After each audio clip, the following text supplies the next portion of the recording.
Hi, and welcome everyone. Thank you for joining us today. I see a good number of people already trickling in, so we're going to go ahead and get started right on time.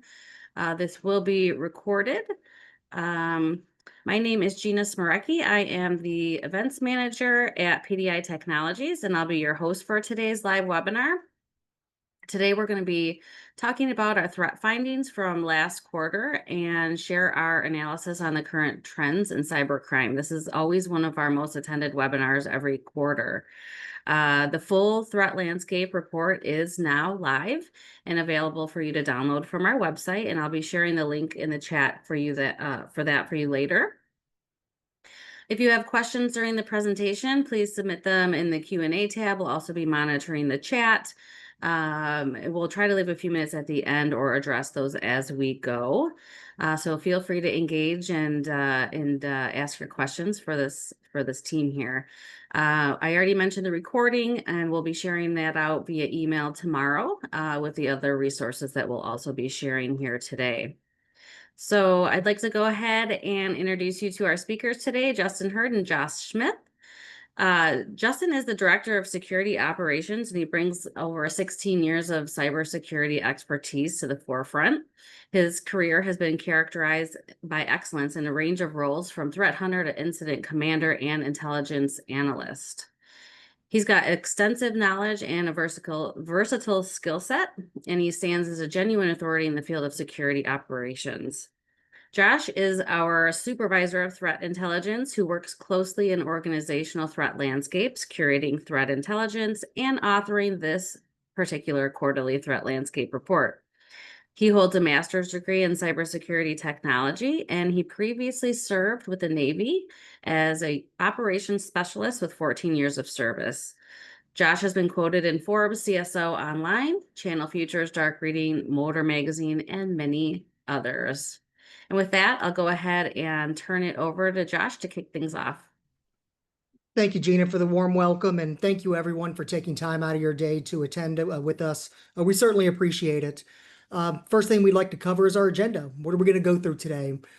First thing we're going to do is go over our methodology and overview. How do we gather up this data and what we do with it after we get it? Then we're going to take a look at our 3 different data sets that we snapshot every time for this threat report. That's going to include our ransomware section, our dark web section, and then exploits. And at the end of each one of those, we'll wrap up each one with recommendations and different mitigation measures that can be used. And then afterwards, when we're done with all that, we'll go back over a good list of conclusions and recommendations. Turn this over to Justin for our methodology and overview. Yep. Hello, everyone. Thank you, Gina, for the welcome, and thank you, everyone, for joining us today. This is just kind of an overview of how we get to where we're at. And this is a collection of all the data that we have within our systems that we do research on. We kind of bring it all together. So process-wise, we're gathering all the intelligence that we can from technical systems, as well as news articles, as well as our own data. And alerts, investigations that we do here at PDI.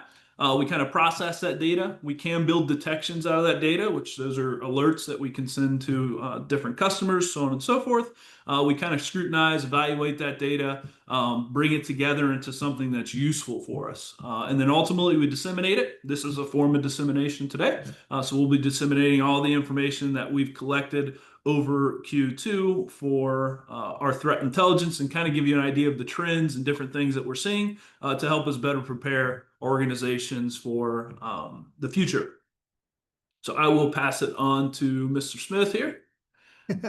Get started. Thank you again. And we'll start off with our first area, ransomware. Should go ahead and call out that we saw an 11% decrease in ransomware publications. And what that means by a publication, one of the ways that we track ransomware activity is we take a look at all of these operators, data leak sites, as they call them. A lot of these ransomware operators do what's a double extortion method, meaning once they get onto a network, they have deployed their ransomware everywhere. Before they encrypt, they exfiltrate all of the sensitive data they can get a hold of. They use these websites as a way to apply additional pressure against someone in case they don't pay the ransom. They say, hey, if you don't pay, we're going to release this data publicly, or we're going to sell it to another third party.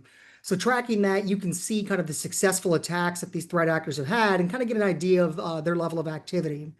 So with that, again, we saw 11% decrease when we compare Q1 to Q2, but it should be noted that in Q4 of 2024, we did see about a 50% increase.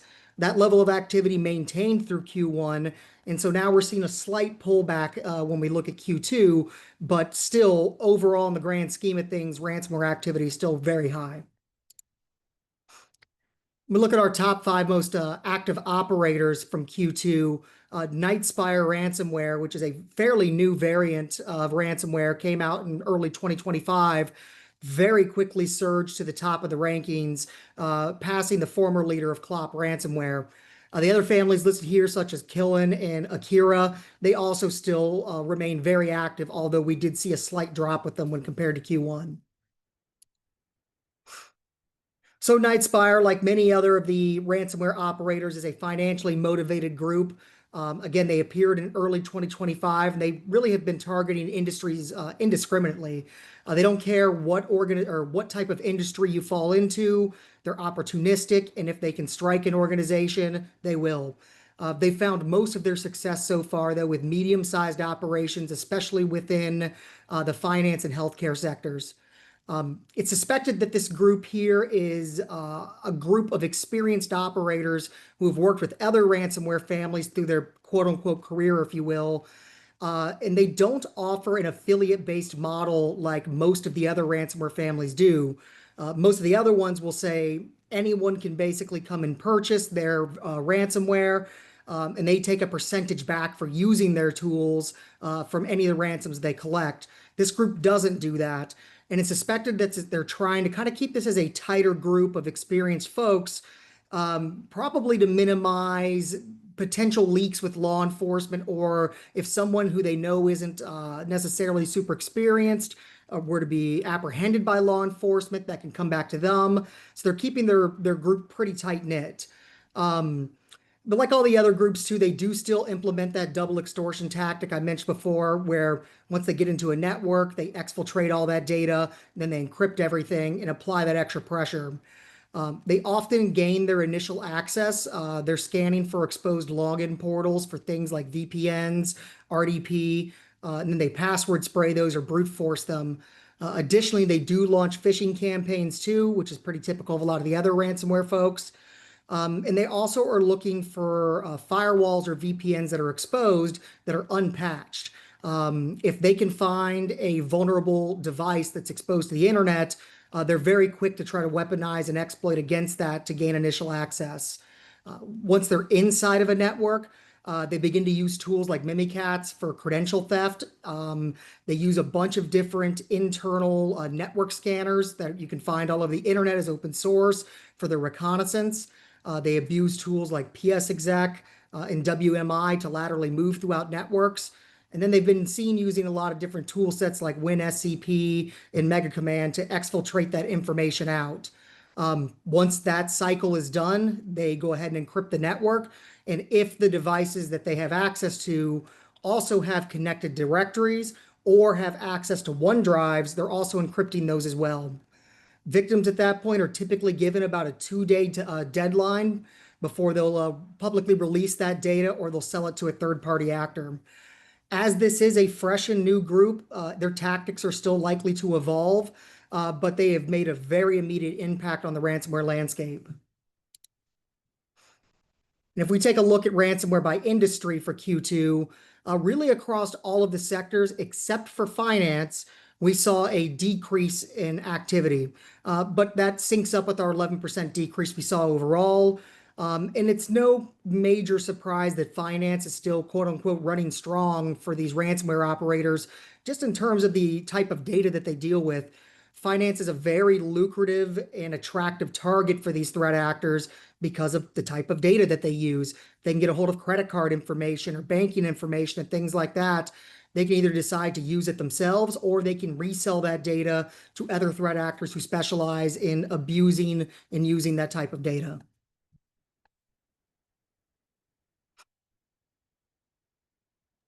I'll turn this back over to Justin for our mitigations and response. All right, thank you, Josh. Yeah, a lot of information out there on ransomware, a lot of activity. The big increase that we saw. So the big question that everybody probably has is, how do we mitigate this, right? How do we make ourselves less of a target, and how do we respond when it comes to these threats? First and foremost, EDR, very good system for helping us with post exploitation and exploitation.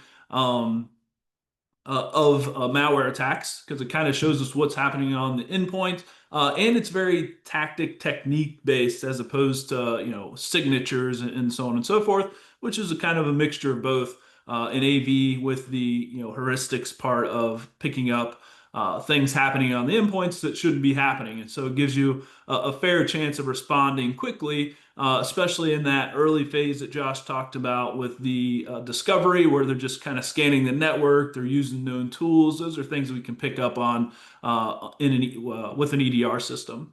Uh, the next thing is data backup and recovery plan. This is very important because at the end of the day, even with the layered approach, there's a possibility that you will have impact, but if you get hit by ransomware, things will get encrypted, so on and so forth. And so, kind of understanding what that looks like, and how you would recover in the midst of that is very important. And even things like tabletops, just kind of practice and say, hey, if this thing went away, is there a way that we can recover from it?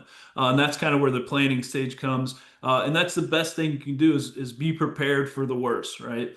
And that starts with that data backup and recovery plan.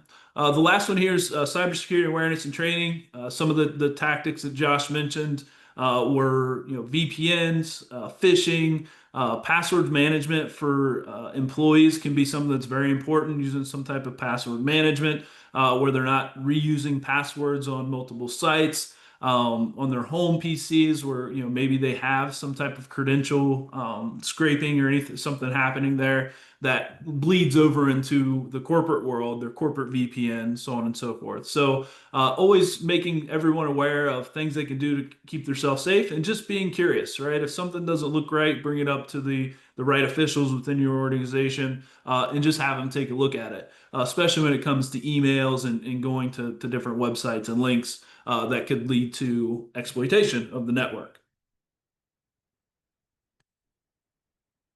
All right. Pass it back over to Josh here.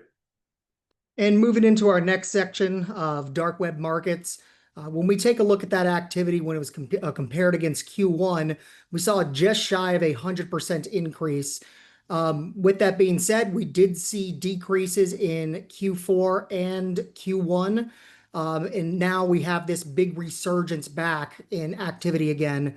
One of the largest drivers of this activity was from Luma InfoStealer, which is one of the most popular variants that we see across these dark web markets. So jumping into Luma Stealer, again, it made a large surge after a drop in activity that we saw in Q1. They operate as a malware as a service model, basically meaning it's openly sold across the dark web markets, in forums, Telegram channels, and Discords, anywhere that they can advertise it in kind of an underground way, and any threat actor can purchase it. Once they do, they even kind of provide them like a software support, ask if they're having issues with how to deploy it onto a victim's machine. It's designed to target Windows operating systems from Windows 7 all the way to 11. It exfiltrates sensitive data, including any browser stored credentials. So if folks are going into Google Chrome and they're using the password manager there and saving passwords, cryptocurrency wallets, and also will scrape system information as well. And then, so also in Q2 of 2025, Luma did draw international law enforcement response through a global campaign through Microsoft's Digital Crimes Unit in Europol's Cyber Crime Center. In May, over 394,000 infected devices that were linked to Luma and 1,300 domains were also seized. This does reflect a nice, good, growing strength of public and private partnerships that are combating against cybercrime. This did temporarily weaken the most active info stealer that's currently out there. Despite that coordinated effort, though, we did still see Luma's activity surge over 70% when compared against Q1. This shows this group's ability to be able to rapidly recover from targeted law enforcement and the challenges for law enforcement when it comes to tackling these widespread, dynamic, and decentralized malware operations. Luma continues to be distributed through a variety of methods that include things such as posting malicious software on GitHub, imitating legitimate software through malvertising campaigns, basically where somebody purchases a malicious ad to a bad domain that says that, hey, here's your free PDF reader. Things like the click fix CAPTCHA attacks, which if you're not familiar with that, it's a social engineering technique where basically a fake CAPTCHA, where you normally have to click to verify you're a human, pops up, and instead what it's instructing users to do is copy malicious PowerShell commands and things like that and to execute them on their system to claim that they're human. In doing so, it reaches out to a server and pulls down Luma Stealer. And then additionally, we're seeing things now even of an evolution of AI-generated phishing campaigns where on certain targeted attacks, folks are using Luma Stealer to create these deep fakes of executives within companies using their open source videos of maybe the presentation here today, things like that, and using those videos to be able to create deep fakes to target individuals within their organization. All right, just to jump right into it, we talked a lot about data and data being stolen and published. And so these are a couple things that we can do to help protect ourselves from some of these types of attack or leaking credentials. And the first and foremost thing is to be aware that you're missing credentials or there's data out there. And so that's where dark web monitoring services and threat intelligence can help with that. Mainly, scanning the dark web for information that references your company or your domains or your emails is very important. You can also pick up on typo squatted domains where someone's set up a domain that's kind of like yours and maybe hosting things that looks like your services or your website. So people enter their passwords, download things, without fear and ultimately get infected. So understanding that data is out there. So having that dark web monitoring service to be able to pick up on if a user's password from in your domain shows up on the internet on the dark web can really help because then hey, this information's out there for one, so you can take action as far as changing passwords, but you can also do some threat hunting and to make sure that that user hasn't been doing anything that's outside of their normal activity. Always implementing comprehensive security measures, having a layered approach. We talked about EDR, firewalls, gateways, software updates. All those things are going to help mitigate from credential leaks or the use of those valid credentials to do harm to your environment. Enhanced data protection and privacy, making sure that you're using a password manager if possible. MFA is super important. If you assume that everyone, a password within inside your network will someday be stolen, if you have MFA, it really makes it almost impossible or very difficult to be able to get into that account, especially when you have external facing things like VPNs or portals that are accessible via the web, which is another target that threat actors may go after. Last one here, and you'll see a theme here: educate and train user awareness, right? Phishing, social engineering attacks, all these things to understand how they work and what the end goal is for your end users, really help them to identify when something's not looking right. So I'll pass it back over to Josh for exploits. All right, and rolling over into our exploit section, we did see exploit activity decrease by 28% when compared against Q1. Again, though, kind of the same theme as we saw at the other ones. We did see a very large surge in activity in Q4 of 2024 that continued into Q1, and this seems to be more of like a cooling off period here. But still, overall, in the grand scheme of things, activity still remains very high. Look at our top 5 exploits that we witnessed from our perspective. Keep in mind that a lot of these in the top 5 are likely going to be very fully automated by threat actors, as they are just scanning constantly for any opportunity to use their automated tools to find an unpatched old system. And if they do find it, that's a foothold into the network and they can move forward. These automated attacks seem to be highly focused on camera systems, and a lot of this may have to do with just because of how vulnerable they can be. As an Internet of Things device, they're often configured initially, connected, and just forgotten about. They may not be segregated from the rest of the network.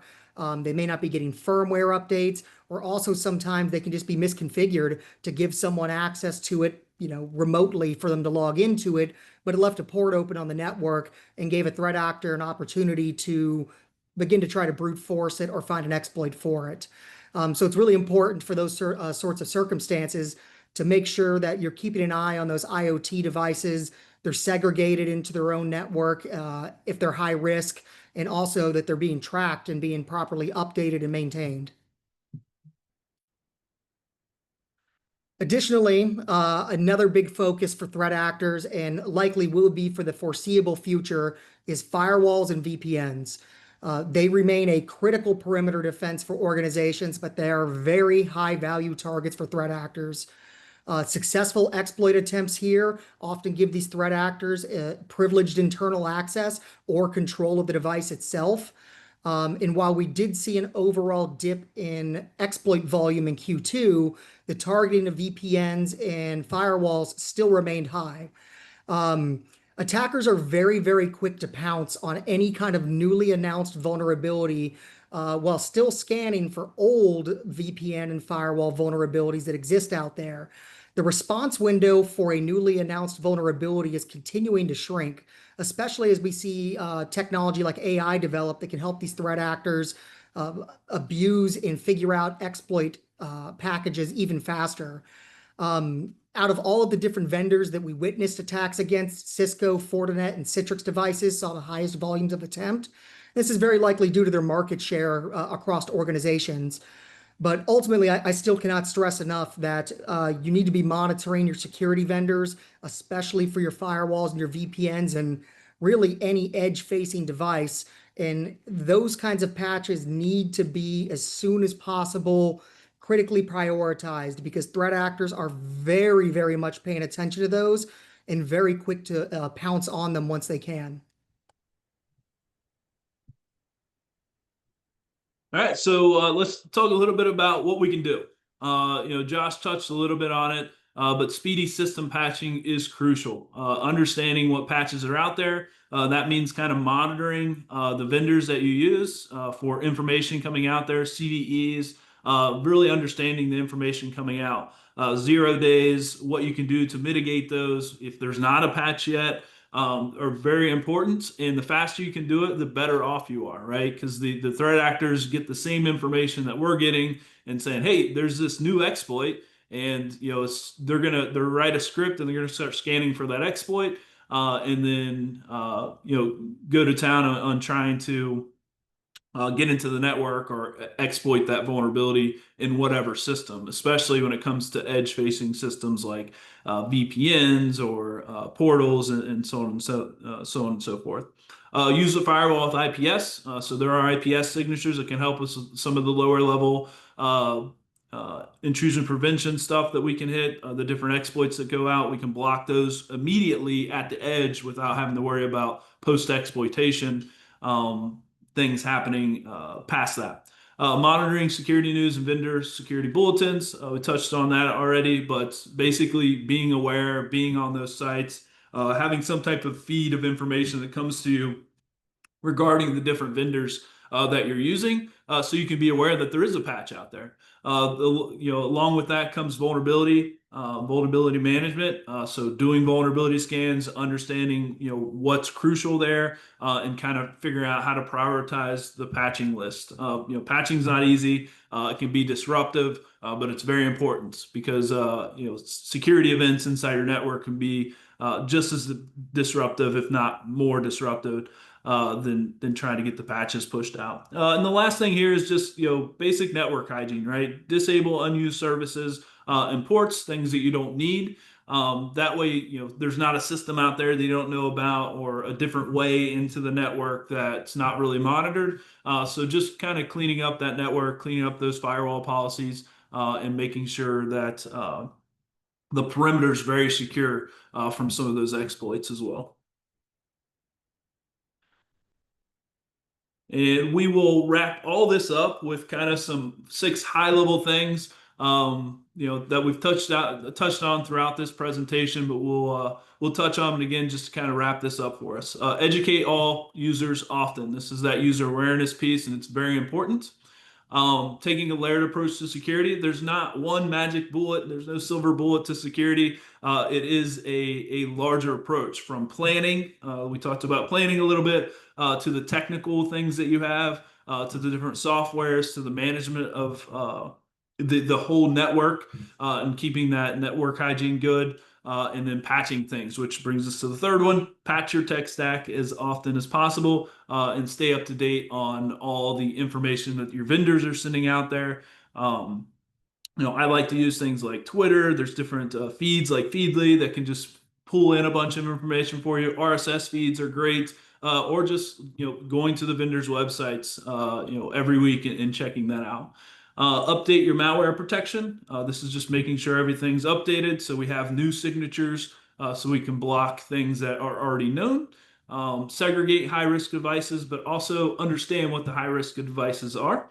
It's very important. And the last one here is utilize threat intelligence, because sometimes you can get ahead before exploitation, before post-exploitation. You can see that there's some staging activity going on, right? They spun up a typo squat domain. They can do things like doing poisoning of the SOE poisoning, so they bring their website up to the top.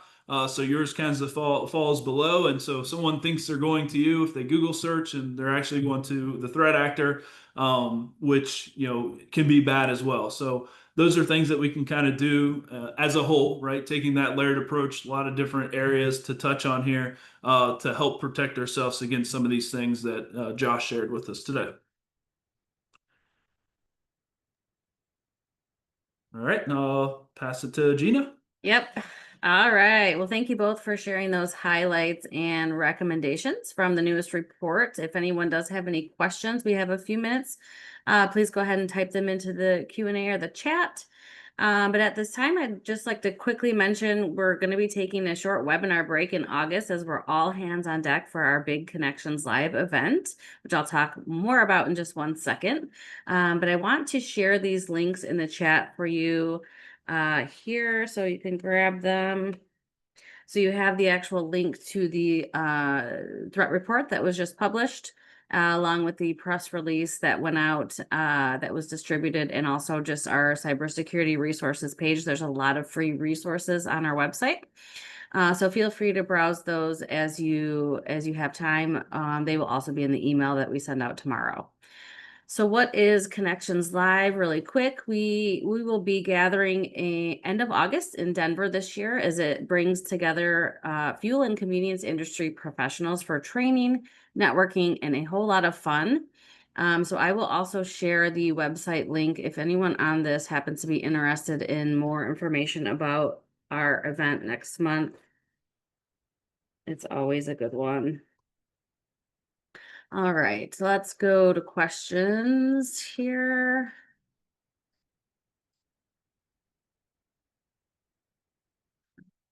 Let's see, checking here for questions. All right, so let's go. Here's a question for Josh.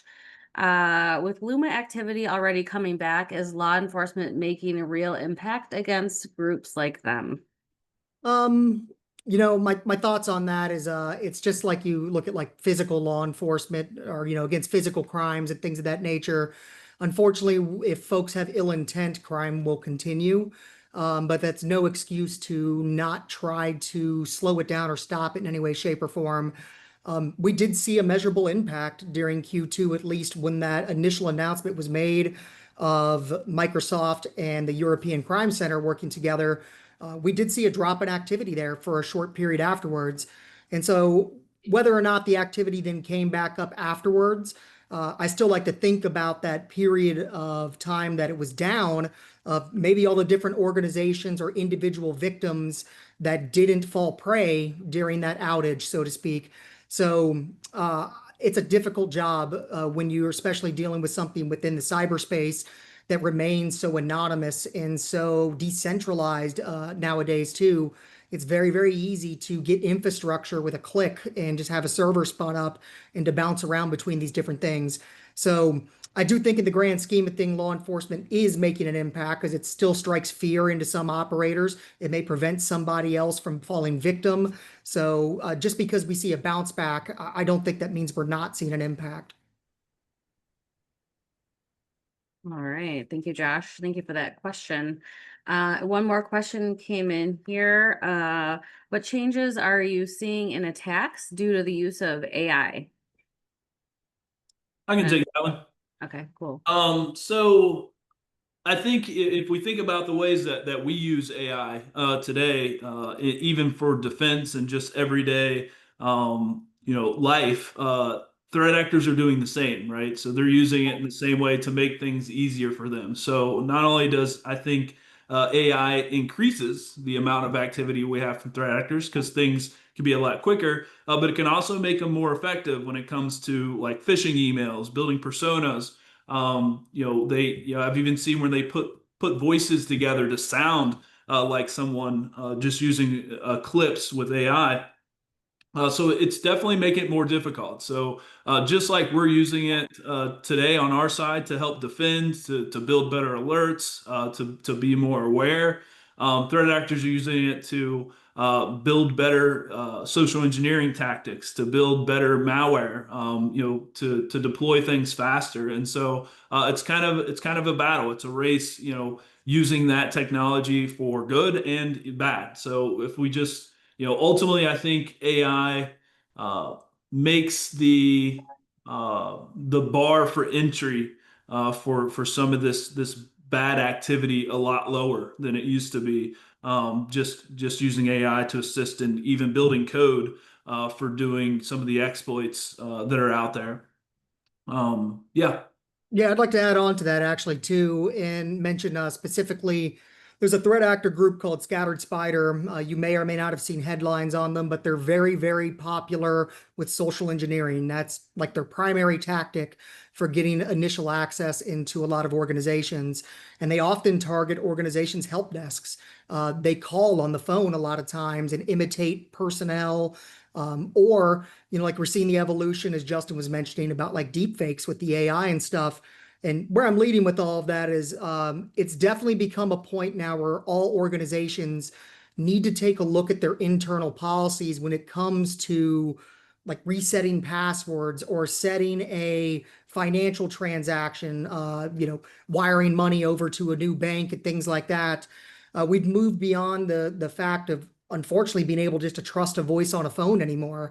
And so organizations need to look at almost like you now have multi-factor authentication for your password, but like an internal multi-factor authentication for those sorts of things, whether that be you need a second person to verify that transaction, or there's an internal code word, or something like that, or hey, not only do you have to call me, but you have to send me an email from your stuff.